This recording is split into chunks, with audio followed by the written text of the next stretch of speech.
In the hollow silence of a dead city, Jack's footsteps echoed off crumbling concrete and rusted metal. The air hung heavy with dust and memory, a constant reminder of the world that once was. He adjusted the worn strap of his backpack, eyes scanning the urban wasteland for any sign of danger or salvation. It had been 5 years since the cataclysm. 5 years of solitude, of fighting for survival in a world that seemed intent on erasing every trace of humanity. Jack couldn't remember the last time he'd heard another human voice that wasn't his own talking to shadows. As the sun dipped low, painting the skeletal remains of skyscrapers in hues of orange and red, Jack sought shelter for the night. An old brownstone, its facade remarkably intact, caught his eye. He approached cautiously, years of survival instincts on high alert. The door creaked open at his touch, hinges protesting after years of disuse. Inside, the musty scent of abandonment filled his nostrils.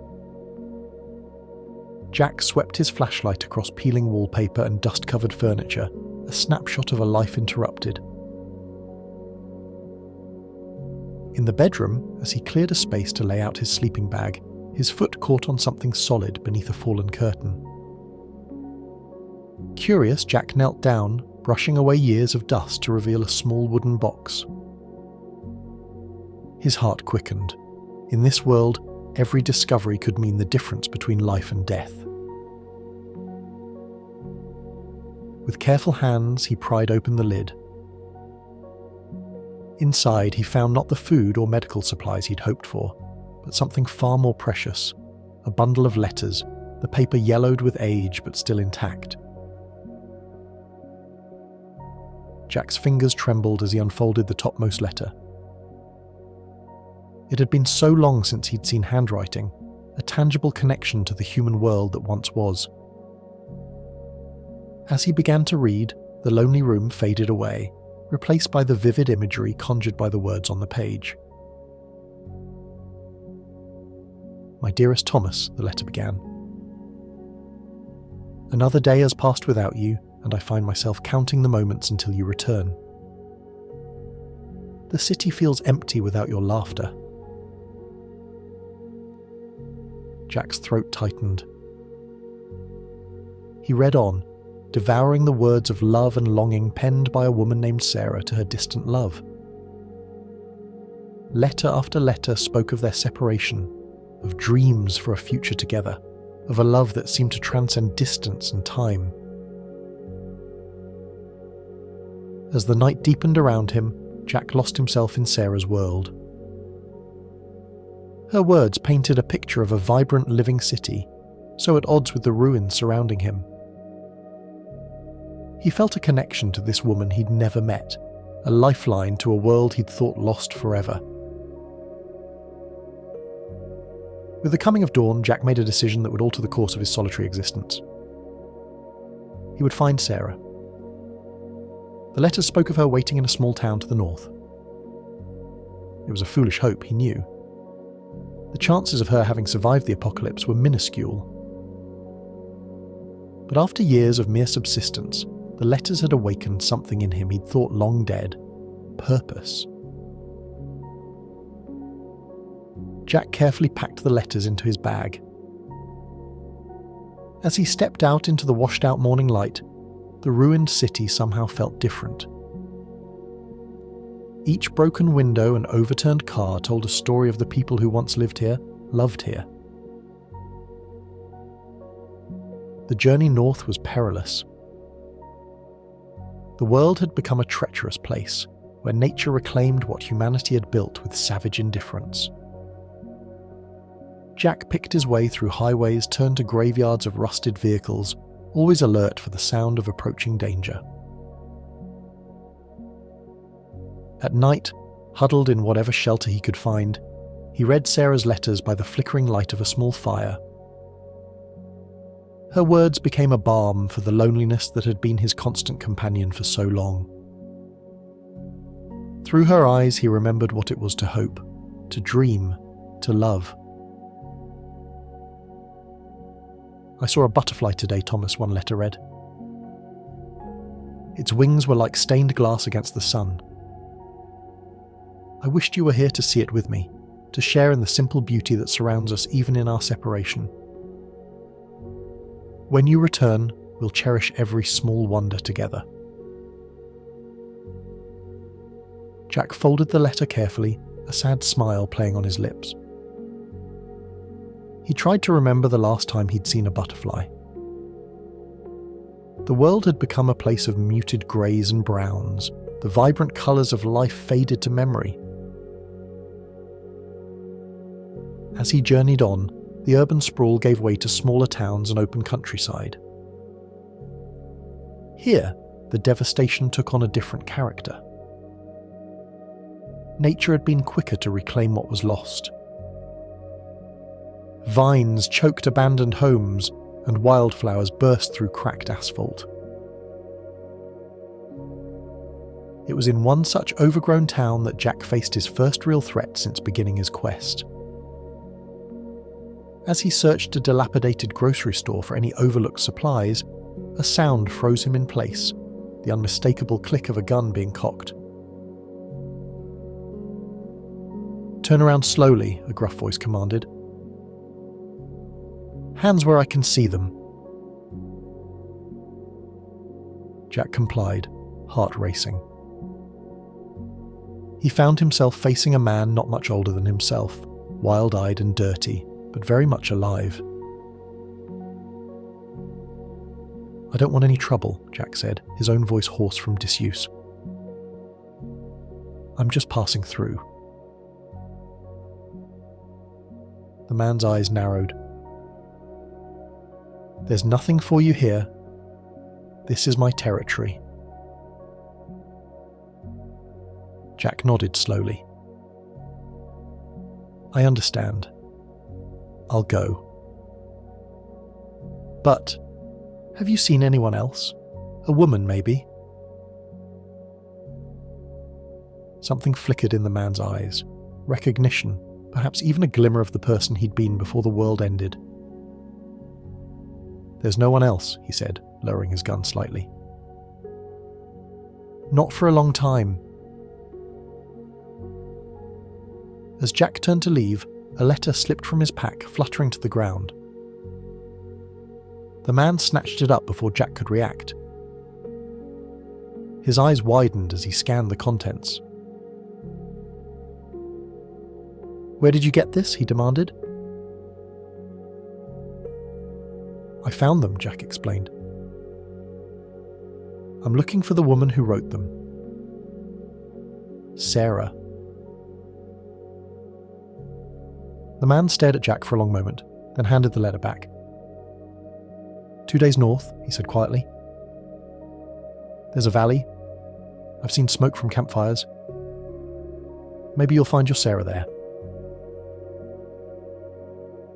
With a nod of thanks, Jack continued on his way, hope rekindled in his chest. That night, as he made camp beneath a canopy of stars, he read the final letter in Sarah's collection. "My love," it began. "I don't know if these words will ever reach you. The world has changed so quickly, and I fear what tomorrow may bring. But know this, wherever you are, whatever has happened, my love for you remains constant. Like the North Star guiding sailors home, it will always lead me back to you. I wait for you in Cedar Grove, in the valley where we first met. Find me there, and we'll face whatever comes together." Jack traced his fingers over the words, feeling the imprint of Sarah's pen on the paper. Tomorrow, he would reach the valley. Tomorrow, he might find more than just traces of a lost world. As he drifted off to sleep, Jack allowed himself to imagine a future beyond mere survival. In his dreams, he saw Sarah's face, indistinct but radiant, waiting for him in a world reborn.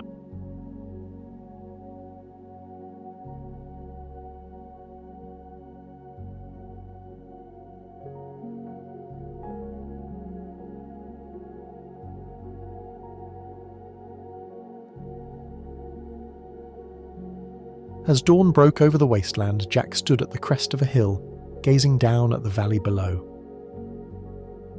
Cedar Grove lay nestled among overgrown fields, a patchwork of faded rooftops barely visible through the encroaching forest.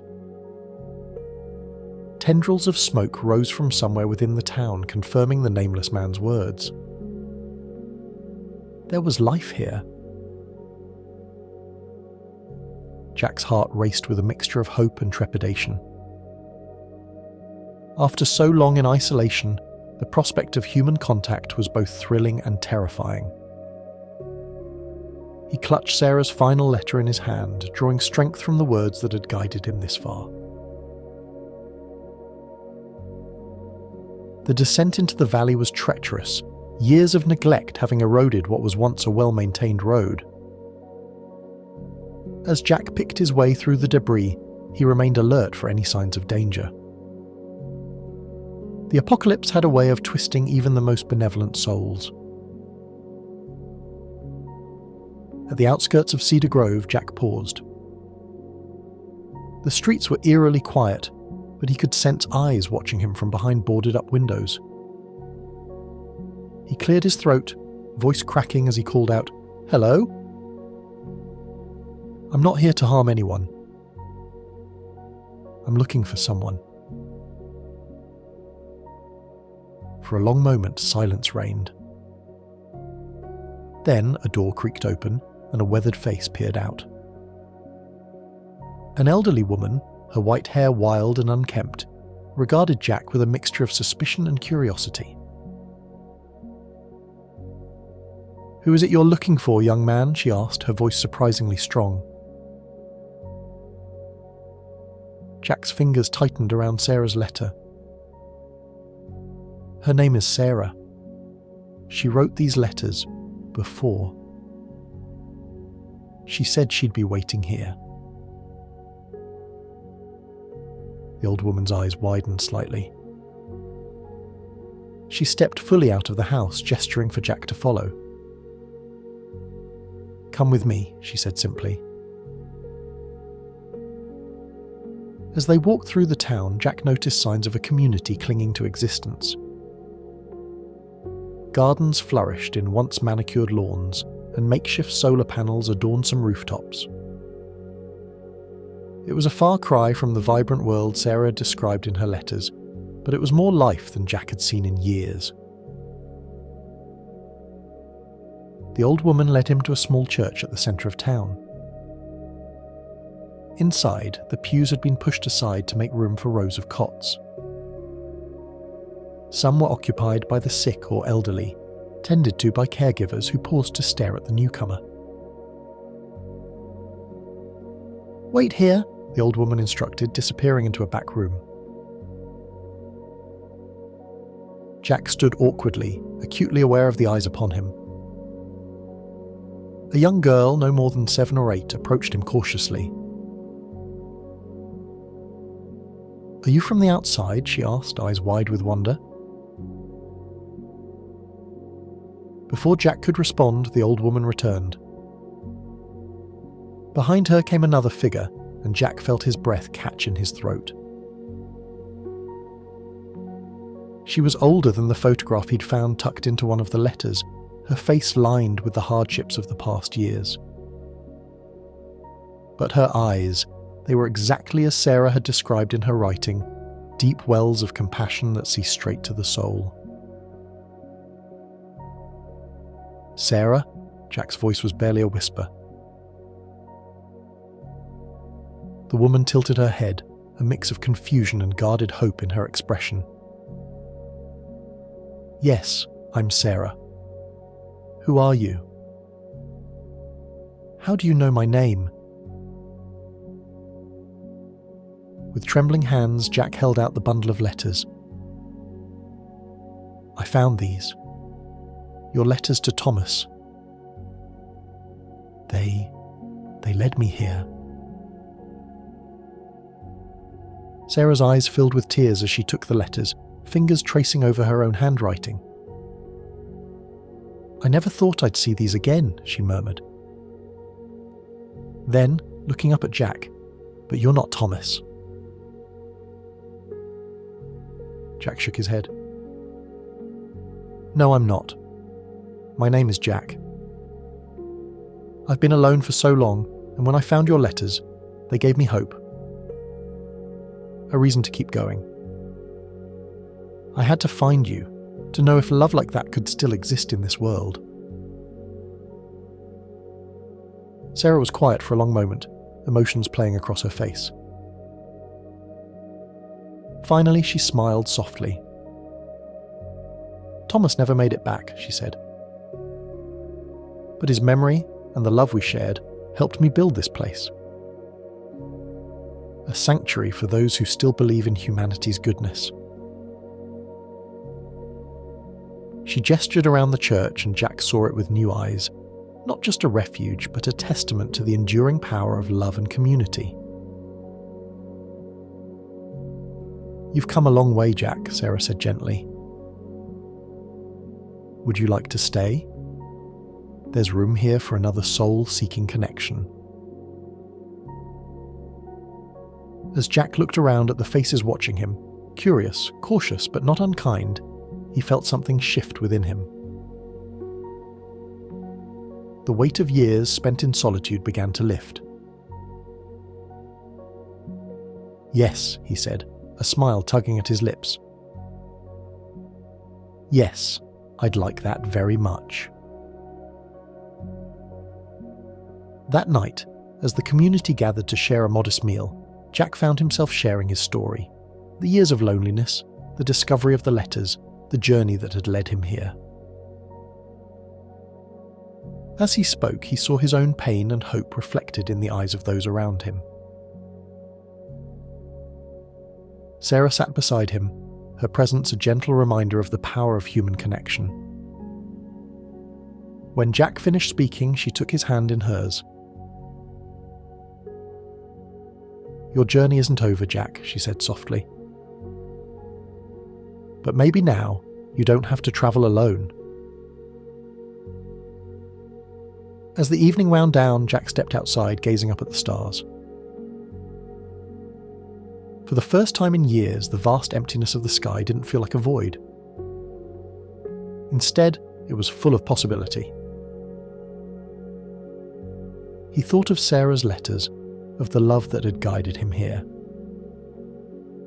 While the world they had known was gone, the essence of what made them human, the capacity for love, for hope, for connection, remained. Jack closed his eyes, feeling the cool night breeze on his face. In this moment, surrounded by the fledgling community, and with Sarah's words echoing in his heart, he allowed himself to believe in a future where love could bloom again, even in the ruins of the old world. The last love letter had led him not just to Sarah, but to a new chapter in his life.